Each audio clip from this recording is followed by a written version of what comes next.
All right. So, I mean, of course, I can't expect my man Skip to be here every episode, but if you're gonna have a co-host for any episode, it should be episode one, right? So that's how I feel. So I got my man Skip here. What's up, man? Yo, in the building, finally getting this thing off the ground, man. It feels good. I appreciate you, yeah, giving me the guest spot, and a co-host spot for, when we can have those schedules align. But Exactly. I'm feeling good. Now, to y'all who may know me, you may know me, you may not know me. But if you do know me, if you're wondering, why does he sound a little different? I got my Bane mask on right now, but this is a podcast, so you can't see me. So that's why. That's hilarious. But yeah, man. So when I decided to float the idea of a podcast around, I recorded like a little zero issue sort of manifesto, right? And Skip was like, hey, if you're starting a podcast, I can do something with a podcast now. And I was like, oh, word, okay. And Skip has been instrumental in pushing me to actually do this and not just make it an idea that just kind of sits around. So I had to give him the guest chair for the first episode. And it's going to be a dope conversation. So today we're just talking about what got us into comics and what keeps us in comics. Because comics can break your heart sometimes. That's what King Kirby said. Right. And so it's funny. So I guess I'll ask you first, right? What got you into comics? Yeah, it was thinking back to it, I can see it pretty clearly. It was definitely my Uncle Ken. Now, really, he's my great uncle, but we simplify things for the youth, right? So when I was younger, and I'm 5 years old, it's just Uncle Ken. Yeah, man, it was definitely my Uncle Ken. He was a comic book head, and as I think back to it, I realize how much really my whole entire family was into comics.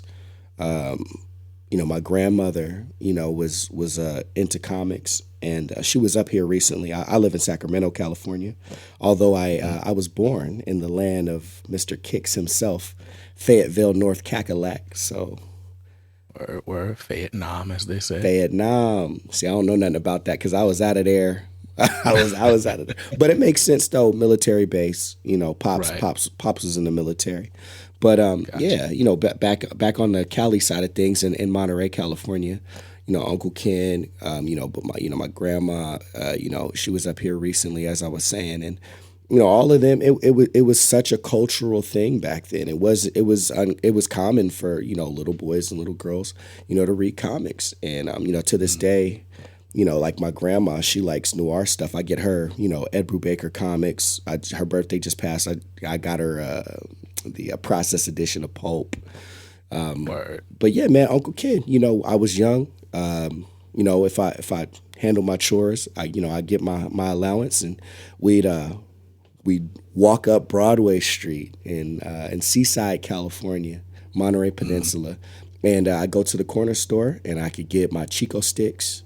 And then I could spin the rack, and I could grab a comic, and then we go home and we read it, man. So that's really where it started. I was between like 7 years old. Yeah. What about you? Yo, that's funny. You mentioned Chico sticks, just as an aside. Yeah. My mom loves Chico sticks. Word. For me, I have like an aversion to shaved coconut as a kid. Now it's fine, but for whatever reason, I couldn't do it. Word. But anyway, funny, I have like similar story, right? My uncle, so of course I'm from North Carolina, but my family is from New York. And so we would go to New York for the summers, and my uncle Kel, he had a friend. His best friend's name is Ron, and Ron was like the biggest comic nerd. Like I feel like we talk about like blurs and geeks and stuff now, Yeah. but like it was a different level then. Like this is mid 90s and stuff. Like Ron was the type to like show you a Japanese sword like at his house, like just. But anyway, so Ron is that type, and it's funny because living here in the South, like you got space, you got room, you got all this stuff, and we had a lot of like amenities. You had video games and stuff because you couldn't like walk to the corner store and do things. Like, it's the suburbs. But going to New York for the summer, we're in this little row house, and ain't really nothing to do. My grandmother didn't have cable. It's like 2 channels you could catch like a music video on, maybe public access stuff. But my Uncle Ron, who was not my uncle, he would bring Rite Aid bags full of comics. And so we would, like, basically every weekend, he would come and like reload the house with comics that I don't know where he was getting them from. Cause even thinking about it now, like, he must have just been like either going through dollar bins, or maybe he even worked at a shop and was just kind of giving us like surplus stuff because there was so much of it back then. Hmm. But yeah, he would just drop off bags of comics, and that was like our entertainment throughout the week. And it was just, 90s, basically anything you'd find in a 50 cent bin now, Yeah. but like just some of the most outrageous stuff. And for me back then, I was drawing in them, or drawing, trying to copy what I saw. Hmm. I don't know of any stories that I really remember reading. Yeah. Every now and then I'll see a cover and be like, I think I had that one. But yeah, that was my first exposure to comics. That's dope, man. It's interesting how things like that stick with you as you grow older, and even though we're young, so we're getting exposed to different things as we age and go through life, and and then some things got to take a backseat. So I mean, Right. that happened to me with comics when I finally moved up to Sacramento, but it's just interesting to me how important and how much thought went into that stuff, because they were trying to grab our attention, and they Right. manufactured these images that burned into our brains to the point where, yeah, you get 20 years later and you see that cover and you have this deja vu. Oh, I've seen that. I probably had that. And I Right. think that is a symbol, if you will, of how deep comics can seep into your bones. And it's beautiful, man. It's very beautiful. For me, like if we're talking about, like earlier stories when I was young, I think it was such a cultural phenomenon that the one that sticks out me with the most, well, really is 2 stories, of course, right? So it's Batman Nightfall and definitely the death of Superman. Those 2 really, really stuck with me. Nightfall was probably the first series where my mom must have, because usually I didn't have money back then. All my comic collecting, it was a bunch of broken runs, because I would get as much money as I can. Uncle Ken or mom walk me up to the store, and when you hit the spinner rack, like I said, they must have known, these marketing teams and whatnot. They throw these things out and they're like, the one that's flashy, the kid's gonna grab. So I always just grabbed like the flashiest one. So I have, odd issues of Batman and X-Men and all these, different things. But the first run that I remember following the storyline all the way through was Nightfall. And I think my mom just saw how much I was into it. And I don't remember if she just gave me extra money or she just started buying it for me. But that was the first one I remember going all the way through. And Jean-Paul Valley, which, like stuck out to me then.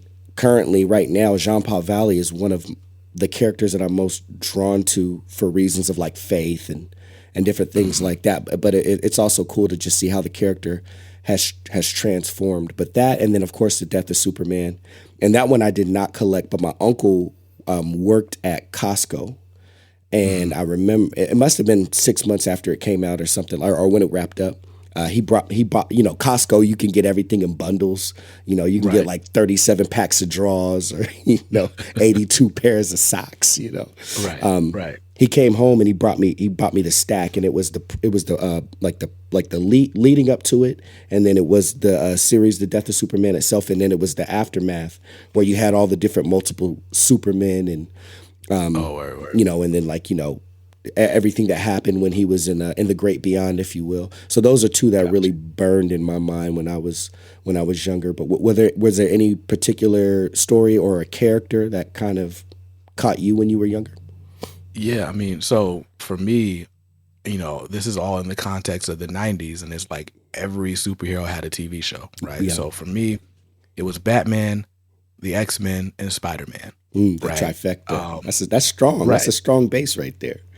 Yeah, man. And for summers, it was all the cousins. So it's me and my two guy cousins, and we're like just fighting over whatever books Ron brought for the week. Right. And so I most often was able to get Spider-Man. The Batman was harder to come by. Right. X-Men just depended on what the issue was, right? Because Right. everybody loved Wolverine. Nobody had love for like most other people, right? Yeah. So, but yeah, there's not really a particular story because, like I said, we were mostly just grabbing them for the covers. You might read it one time, but then for me, again, I was an art kid, so it was just about drawing whatever I saw in there. But yeah, some of my favorite covers were almost always Spider-Man covers. But yeah, man, what's funny though is because you've got this experience that's different from mine in that you sort of grew up with comics, right? For me, comics were almost like a novelty, and I only experienced them in my grandmother's house, like during those specific months or whatever.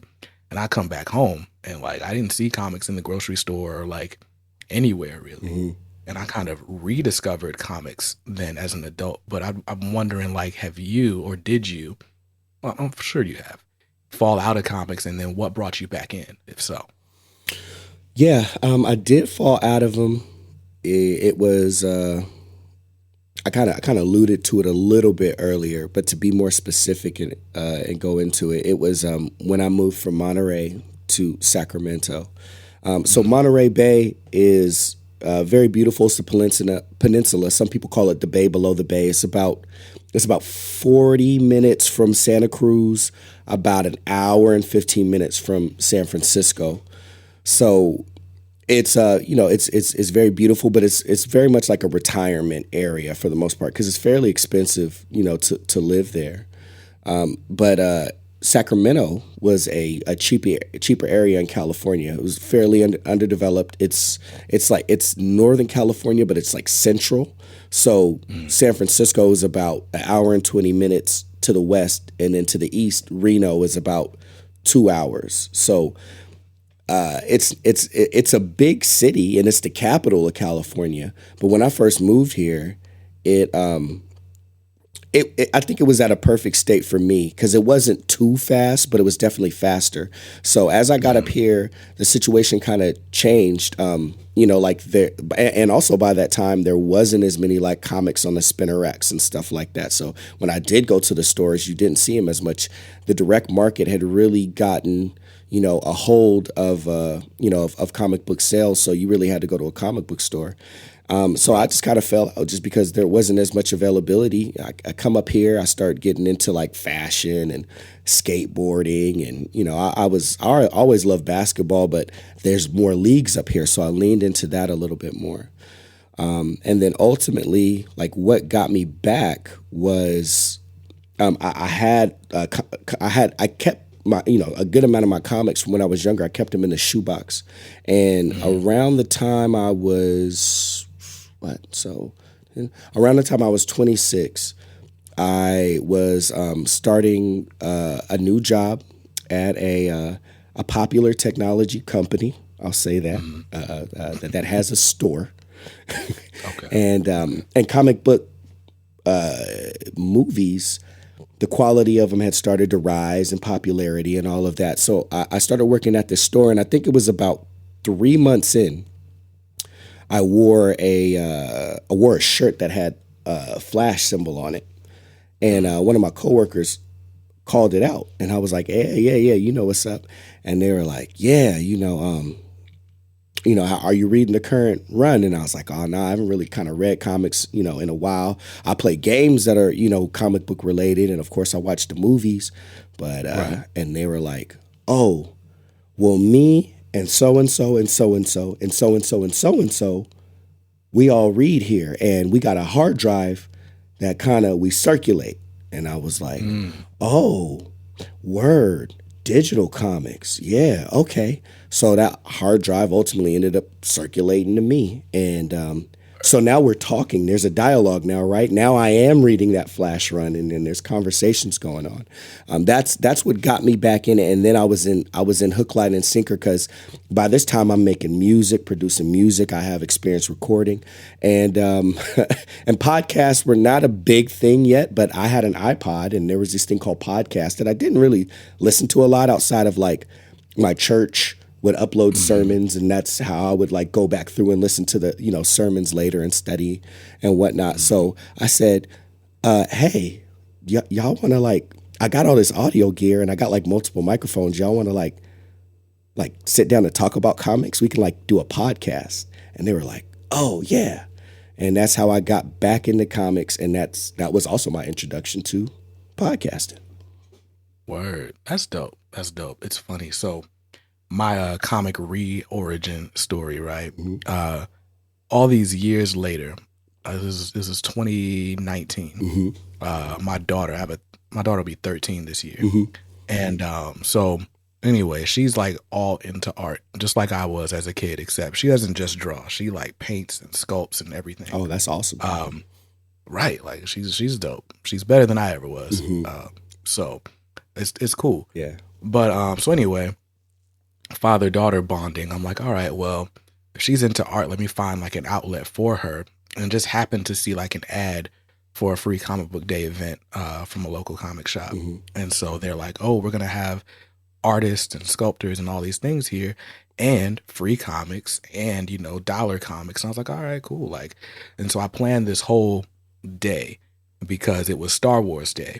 And so then the local minor league baseball team, they were having Star Wars night that night. So you go and all the team is wearing like Yoda jerseys and stuff. So, all right, cool. We'll go to free comic book day in the morning. We'll go to this baseball game at night. I'm going to be the dad of the year. Yeah. And so we go, and there's cosplayers, there's artists, there's people doing sketch covers and all this different stuff. And she's just loving it. She gets to talk to this dude who like is making little sculpted gargoyle demon looking things. And I'm like, I don't know if I want you making demons, but he's skilled at what he's doing, right? But you know what I'm saying? But anyway, it was a really fun experience for her. And then I go to the little storefront where they got the dollar bin, and it's like I said, all that stuff that just looked like everything I was getting from those Rite Aid bags. Right. And I'm like, oh snap. So I grab a bunch of stuff, and I'm like, oh, I am a kid again. This is great.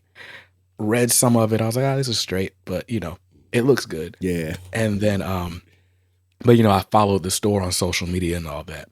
And then a couple weeks later, they have like this live claim sale.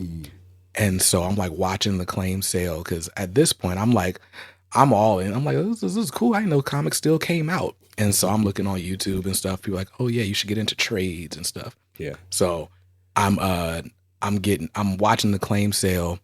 I bought like Spider-Man the Other, which sucked as a story, but but anyway, I bought that and I won. It was like, somebody who buys will win this 1 in 200 copy of House of X #1.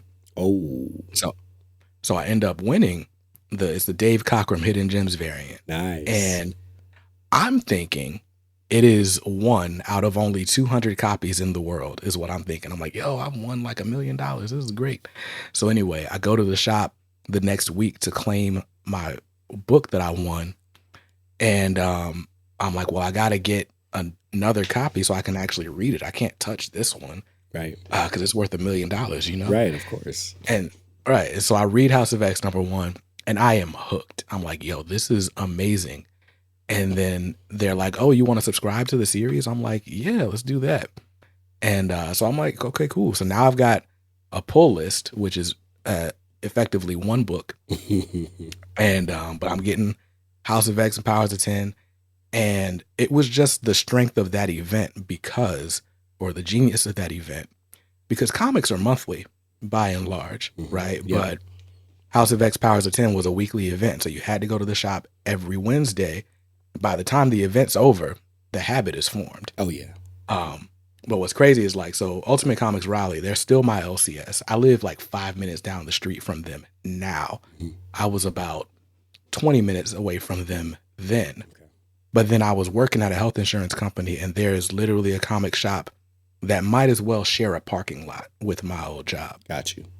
And so I hated my job. And so every day on my lunch break, I'm literally walking to the comic shop. And it's like comics don't even come out every day, but it was just, all right, I'm going to come in here, go through these back issue bins and blah, blah, blah. So long story short, I've had a pull list ever since then. And that's what kind of reignited the love for comics. And I mean, it helps that I was also kind of, going through a faith journey, and a big part of it was kind of just stop not watching this nonsense on TV. Mm-hmm. And so I loved that comics is like, look, I can control this. Ain't gonna be like no random scene pop up or some inappropriate commercial. Like it's just it's the book I bought, and if I want to pace it, I'll turn the page or not or whatever. So I fell in love with the medium, but then also the stories. It's just been great. I don't know if anything's really hit the highs that House of X has hit. For me, there's been some close things, but they're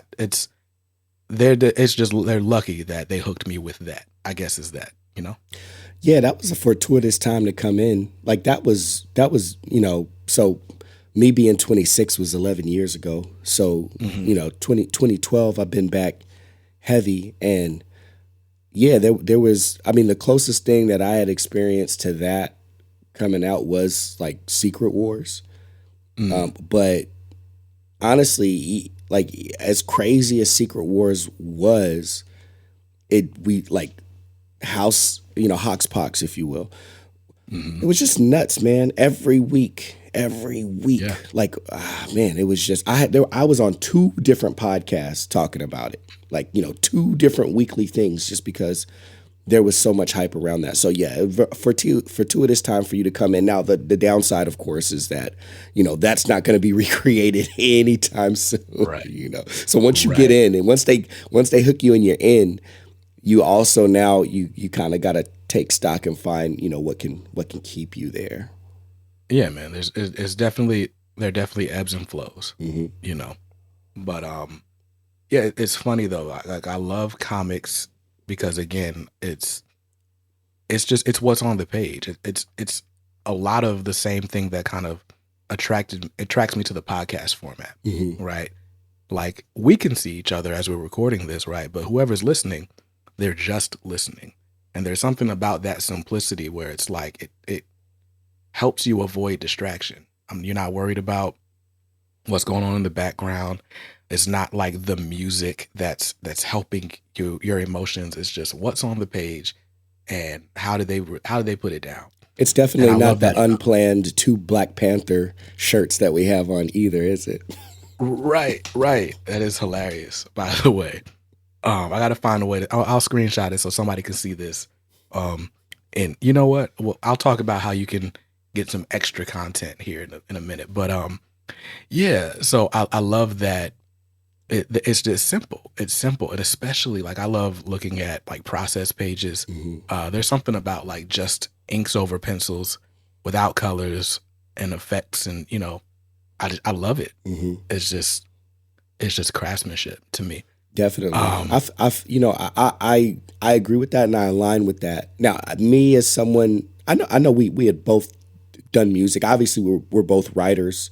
I know, Kix was mic checking, Skip was mic checking. So, both writers, but I do, as much as I love the visuals, I find myself leaning more towards the writing. So I really like to see like scripts and how scripts are put together. But I'm fortunate enough to know some professionals, so I get like a peek behind the veil fairly often. And I do have to say I agree with you, like going and seeing the process, whether it's, the inks, the pencils, or, the colors, and, getting the lettering done, and even, okay, like, seeing the design and different things, and, oh, we're going to try this, we're going to try that. What are we going to do for the back matter? All of that stuff. It is really comic. If you want to see how the sausage is made, comics is probably one of the ones where finding out will still be wonderful, versus like other things where you may be a little let down to find out like how they pulled it off.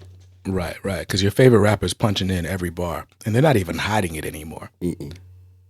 Straight up. like he's not even finishing his last bar before he comes in with the next one. Like, People don't breathe because they don't breathe.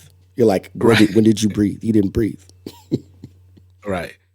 But yeah, I love seeing the process. And then, it's funny, I guess. So you came into comics and then almost immediately became, pseudo comics media, right? Yeah. And we're in this weird world where like fandom and media is the same. Um, and it's funny because I ended up doing kind of the same thing, right? I read comics for about a year, and then COVID happened, and I was just consuming comics way more in 2020 because we couldn't do anything else, and I liked them anyway. Right. And stimulus check, let me buy some more comics, right? Right. And then it got to the point where it was like, okay, I'm spending so much time, money, energy on comics that I have to make this make sense somehow. And so it's like, all right, I'll start a YouTube channel. So I've done YouTube, in different capacities in the past and still do.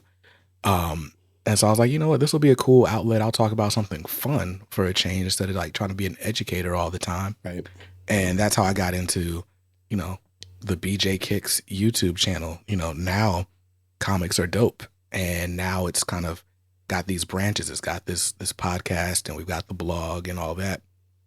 But I think now, of course, like that, I feel like the hobby is solidified for me because being a pseudo member of the media, you just kind of locked in. Your stuff's coming out every week. You're staying on top of the trends. You're staying on top of the news. But then also the benefit is that there's community in an even greater sense, right? Like I'll go to the comic shop once a week, twice a week, 3 times a week, see the same 4 or 5 people there, right? But if I jump on YouTube and do a live stream about how I love Dwayne McDuffie, right? Now I got 12 people coming out the woodworks like, yo, I love Dwayne McDuffie too. I'm never going to find 12 people in the comic shop with that same opinion. And so the community has added such an aspect to my enjoyment of the hobby that, yeah, man, it's been amazing. But how's the community affected your enjoyment of the hobby? It's affected both sides of it, to be transparent and honest. No, it's definitely one of the main things that kept me in, because the community, the community of the people that I started the podcast with, especially at that time, comics media was just wide open enough to where, like it was really easy to get media for cons. So I'm getting into all these cons for free. And then like cons were a big thing for me and still are. Just like such an integral part of it, but between the interviews. Now I don't really go to cons for, like as media, but back then, like it was awesome, because I was meeting creators and it was interesting hearing their stories of how some of the things that I liked when I was younger got made and what they're doing now and all of that stuff, but definitely meeting the people. You can go and people are selling like Wakanda shirts or whatever, and then you can start talking to them. You can really have an in-depth conversation, and and then the headcanon starts popping off because you got what's on the page, then you got what you imagine in your head, and you trade different ideas. And I never thought about that, or So it's definitely that is a big part of it still to this day. And then you make friends with a lot of the vendors and stuff like that. So now when I go around and I go see Ron Lim, who drew Infinity Gauntlet and Thanos Quest and so many things. And Ron Lim's from Sacramento. Ron Lim knows me. He knows my kids, that type of thing. Justin Greenwood and Ramon Villalobos and, just Chris Marion. There's like all these people. We know each other that, because the creators are down to earth and they're, just how comics are set up. They're kind of the most accessible. It's funny. It even makes me think of Chasing Amy by the old Kevin Smith film where like the movie literally starts like at a local Comic Con, like at a shop and just all of that stuff, man. But then on the flip side, there, especially where we're at now with fandoms and stuff like that, a few times the community was almost why I walked away. I got real down on comics like twice, and it was back to back pretty quick within the last like 5 years. And Mhm. you know, it really made me sit down and think like, what, like, why am I feeling this way? Do I want to feel this way?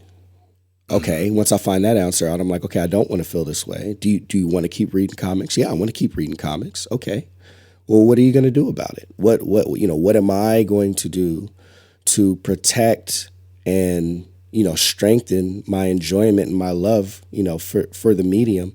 And now I've loved comics more than I ever have before. When you know, when I was younger and I was in elementary school, you know, you were talking about drawing. Me and my cousin, we made comics, and I Mhm. forgot that I ever even did that. We used to write and draw comics, and now I'm coming back around, and that's what I picked that back up again. Now I'm writing scripts and I'm talking to artists, you know, and working on projects. So yeah, the community has gone both ways, you know, with me, but ultimately it's been far more of an asset than a detriment. Word, word. Yeah, I mean, you alluded to it, so I'll go ahead and just call out the elephant in the room, right? Like Hmm. so-called toxic fandoms, Hmm. right? Right. It's definitely a thing, you know. Part of the reason I started the channel when I did was because I mean I came into comics in 2019, Hmm. and it's funny. I was just listening to an interview about you know the the rise of Comicsgate, right? Hmm. And as far as I can tell, they say it started around 2015, 2016 Oh yeah, for sure, ish, definitely. right? But when I got into comics again, you're excited about something. So of course, for me, growing up as a Google kid, right? Hmm. First thing I do is jump on YouTube, like, all right, who's talking about this thing? Yeah. And it was so often that I would come up on a channel and like it'll start off as like a comic review, and then somehow it'll end as like I hate black people, and I was like, whoa, wait, where did this come from? What is Wow. happening? Right, right, like, and and it was, and I started to understand some people's grievances with the disruption of status quo, Hmm. perceived slights, of their childhood. Like nobody wants their thing attacked, no matter what that thing is, Yeah. right? And so you start hearing about these different gripes, but for me, it was just very difficult because on top of having like, perhaps, a valid grievance in some instances, Hmm. was just a lot of vitriol Yeah. and just crazy rhetoric. And I was just like, yo. And it got to a point where it's like, yo, I don't necessarily want to like be involved in the fandom. Like it's got you questioning, like, all right, if I go to the comic shop, like how are these people like feeling about me in the comic shop? And it was just weird. And so when I started my channel, I was like, you know what? Like even if I don't like a story, like if I don't like a story, I just don't have to talk about it. Yeah. Right. Or I can just, intelligently tell you why I don't like it or what I don't like about it. But there's never gonna be like never gonna hear me like personally attacking an artist or a writer or what whatever. Right. I'm all right. This is a podcast. Nobody's listening to this. I'm never gonna sound like Rush Limbaugh talking about a comic book. Like it's Facts. never gonna happen, right? Nah. But because of that, I think because I just decided like, all right, this is just going to be a positive outlet. I've attracted a fairly positive community, Mhm. and that has helped the experience so much. Absolutely. Like, and to your point, right, about comic creators being accessible, like it's not like meeting your favorite movie star. Mm-mm. Like my daughter was born premature, and Dennis Cowan commented on my Instagram and was like praying for you. And I was like, bro, Wow. what? Wow. That's Like amazing. I'm because I made a video about Static and the Big Bang origin, and he like messaged and was like, yo, I saw your show on Milestone. Thank you so much. I can't wait to see what you think. Right. Like, and it's like, who does that? Like Chris Hemsworth is not like, yo, I heard you really like Guardians of the Galaxy.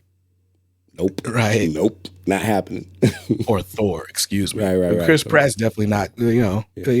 same thing, right? Right. But comic creators, you know, they do it for the love, Mm-hmm. right? And it shows through their work, but it also shows in their interactions. Mm-hmm. And it's a big part of the reason that I'm here, right? I used to rag on John Romita Jr., right? Like Right. I just objectively feel like John Romita Jr.'s best days as an artist are behind him, Mm-hmm. right? And his current Spider-Man run, I'm just like, I'm not really feeling this, right? And then I met him. I met him last year, Mm-hmm. and I'm hanging out with my homie who bought like VIP tickets to see John Romita Jr. So I'm going to get this one book signed. And so we walk up to the counter together. We're talking about the Yankees versus the Mets. He's telling me how his dad used to take him to games. They didn't really have good seats. And then he says to my homie, "Oh, Chris, good to see you again." And Chris is like, "Yo, he remembered me from yesterday, Mm-hmm. from the VIP experience. Like, that's amazing." And I was like, you know what? I'll support that man every time I see him. Absolutely. Like, because who does that? Who goes out of their way, especially a New Yorker, Yeah, right? especially in New York. Yeah. Goes out of their way to show appreciation, to learn a fan's name, you know? And here I am thinking, oh, this guy's a jerk because he's charging $28 for an autograph, right?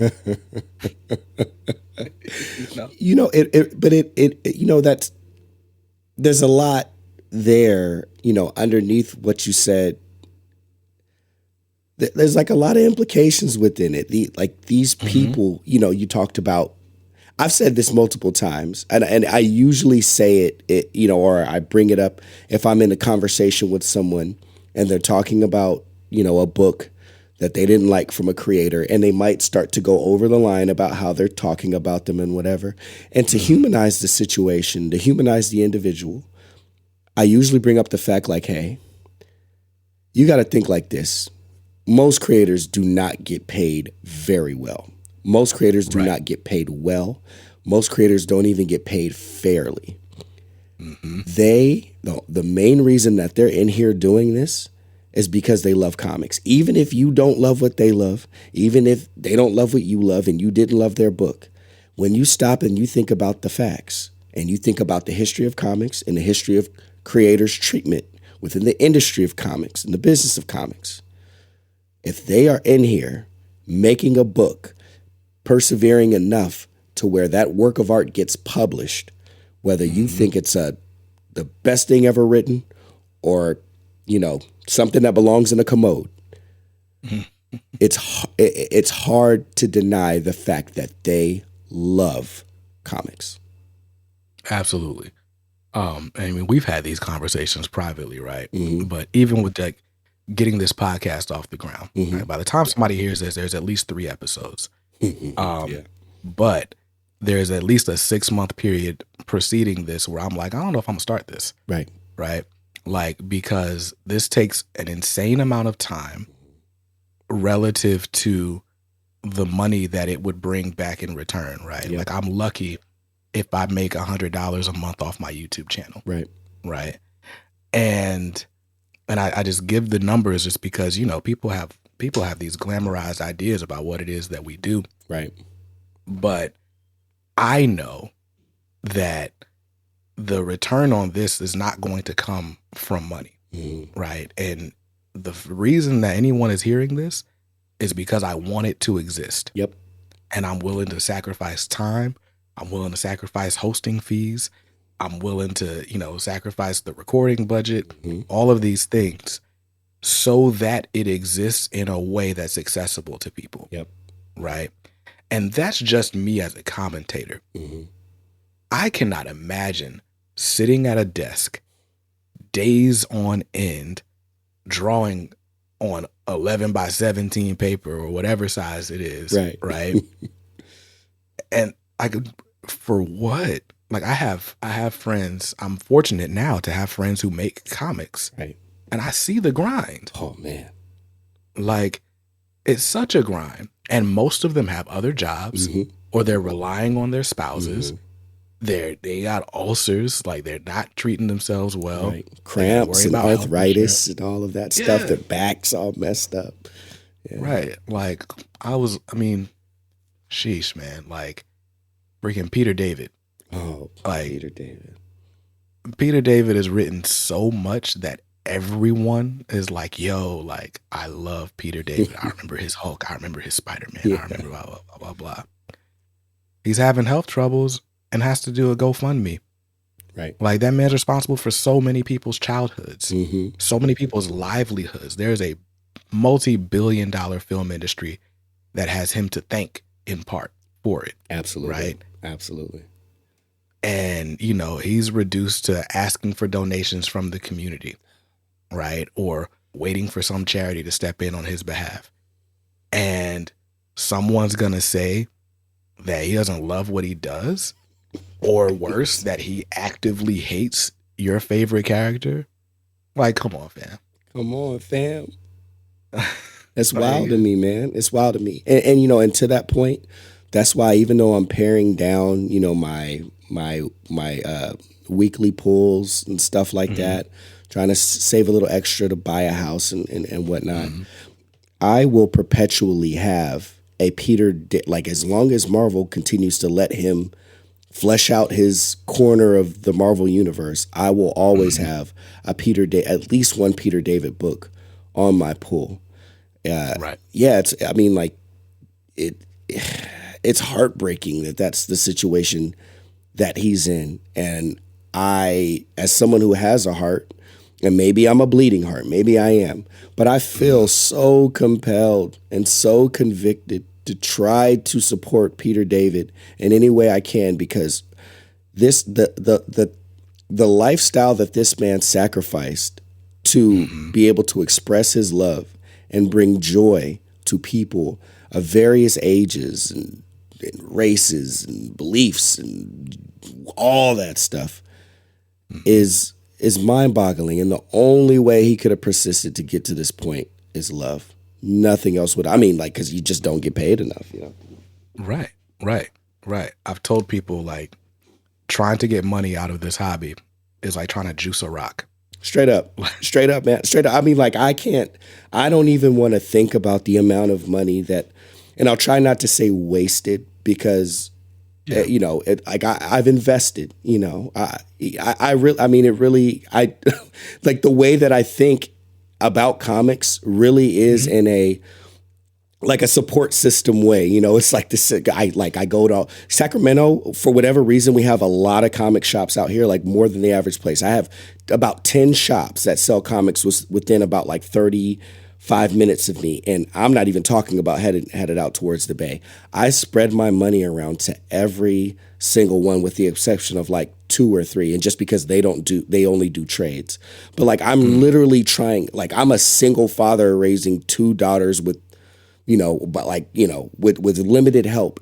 And I'm going around like laying myself on the track, trying to like uphold the comic book industry, looking at you and looking, come on, guys, we just got to keep this thing going because we love it. Right. Like, I mean, we're starting this endeavor, and the idea of this podcast is that you'll pick up this podcast, I don't know, most likely because your favorite creator gets interviewed on it, right? But the idea is that you can listen to any episode and at least listen to a timeless conversation about whatever the subject is, right? Today it's about what got us into comics and what keeps us in it. But tomorrow it might be the impact Peter David had on the Marvel universe, right? And I want this to exist because I want people to feel the joy that we're feeling right now. And I'm committed to doing whatever to the best of my ability to make sure that this is here, right? And so that means, all right, I got to buy a new camera. I got to make sure we have like top of the line production and great value so that people want to watch and want to listen. And it's going to take time. It's going to take effort. It's going to take money. And it's probably not going to return very much unless, I don't know, Marvel hires us because they like our voices, not because Right. I don't know, right? But yeah, man, it's a labor of love, but it's really because the comics have given me so much, and I've only really, like I said, I've only really been a fan for about 4 years, right? But it's given so much to me that I feel like I owe it to comics to help it grow, or at least not shrink. Yeah, You absolutely. know? Yeah, no, it's like you said, it's a sacrifice. It truly is. And but hey, obviously, like I said, we feel convicted, we feel compelled. There's others that do too. Yeah, Hmm. we're just trying to keep the fire lit. Like if that's all that we accomplish, if that's all that you accomplish with it is to keep the fire lit, it really goes beyond monetary value. I could honestly, the comics that I find myself enjoying the most are the comics that penetrate, you know, deep down to the root Hmm. of who I am. I Yeah. could, of course, I read comics that are a little more surface, and I'll read Pink Lemonade, and it's just like Right. a innocent little book. I can get down with that, but it's the fact that these things can have such a lasting effect on me, and then they can roll into relationships, me getting to know you, Bunkmaster B, SSI Hmm. Rook, and Vire, and so many people in Hmm. the Discord, and various other people part of the squad that the squad formerly known as the Kicks, the Kick Right. Squad.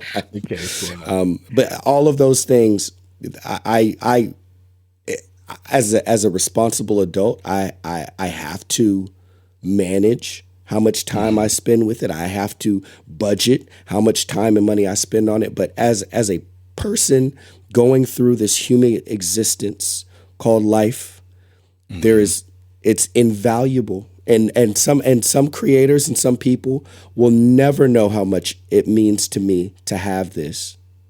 And Right. for that reason alone, I find myself here. Exactly.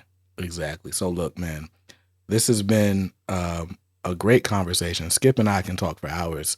We've done it before. But I hope that you understand, the passion that we bring to this.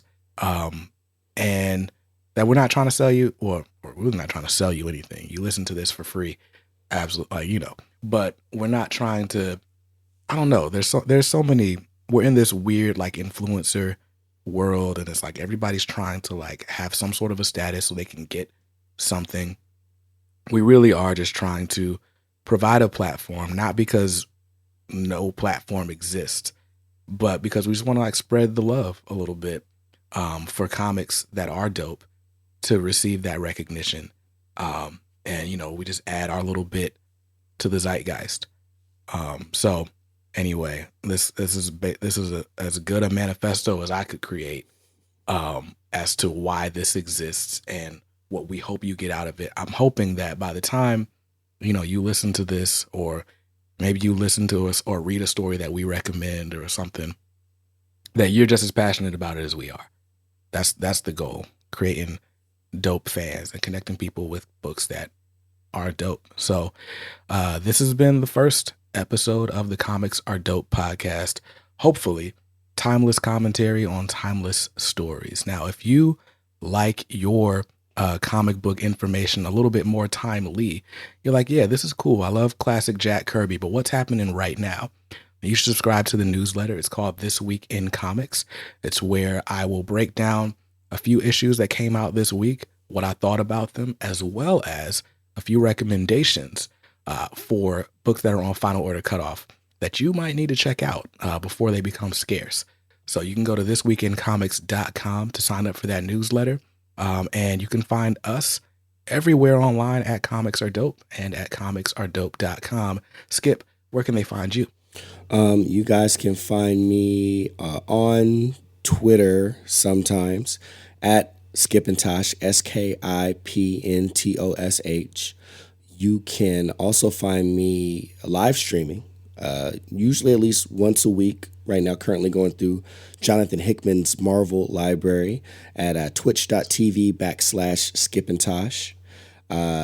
You probably can't find me on Apple Music or on Bandcamp, but I say give it a try, because if you do, you might get a little reward. But the place that you can find me the most is in the Comics Are Dope Discord server, serving it up, trying to elevate my mod status. I'm just waiting for Kicks to like give me a role where I can do like a few more extra things to help him out. But in the meanwhile, I'm up in there talking my head off, holding down the #1 spot. I think I'm like a million levels ahead of everybody else. So try to come catch me. Yeah, Skip's got all the XP points in the Discord. So yeah, join the community. All the links are in the show notes. Yo, thank you. If you are listening to this, especially if you're listening to this day one, you are a real one. I appreciate it no matter when you're listening to this. By the way, I don't know what you're reading. I don't know if you read a comic book today or if you're going to read one tomorrow. And I don't know what it's going to be, but whatever it is, I hope it's dope. And we'll talk to you soon.